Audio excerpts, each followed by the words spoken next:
Shalom Bapak Ibu, Shalom semuanya. Judul renungan kita adalah kebangkitan Tuhan Yesus. Firman Tuhan, Yesus yang telah diserahkan karena pelanggaran kita dan dibangkitkan karena pembenaran kita. Roma 4 ayat 25. Jadi, Yesus diserahkan untuk mati di kayu salib untuk menebus dosa pelanggaran kita. Tetapi Yesus bangkit dari kematian untuk pembenaran kita. Kematian Yesus satu paket dengan kebangkitannya.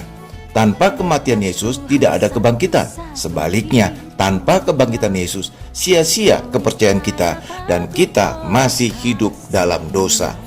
1 Korintus 15 ayat 17. Kebangkitan Tuhan Yesus. Kematian Yesus menanggung segala dosa kita dan menerima hukuman dosa kita. Sebagai bukti bahwa penebusan ini berkenan kepada Allah Bapa, maka Yesus dibangkitkan dari kematian yang tanpa dosa lagi. Itulah sebabnya tanpa kebangkitan Yesus sia-sia kepercayaan kita dan kita masih hidup dalam dosa. Semula Paskah selalu dikaitkan dengan Jumat Agung, yaitu kematian Yesus, dan waktunya sama dengan Paskah di Israel. Tetapi karena kematian Yesus sia-sia tanpa kebangkitan Yesus, maka Paskah digeser menjadi Minggu, yaitu hari kebangkitan. Kebangkitan Tuhan Yesus. Yesus menebus kita dari kutuk hukum Taurat dengan mati terkutuk di kayu salib. Galatia 3 ayat 13.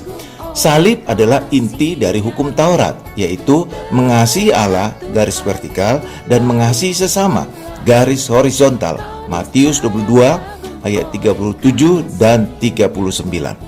Ketika orang berada di bawah hukum Taurat, Allah memberkati jika orang dapat melakukannya, tetapi mengutuk jika gagal.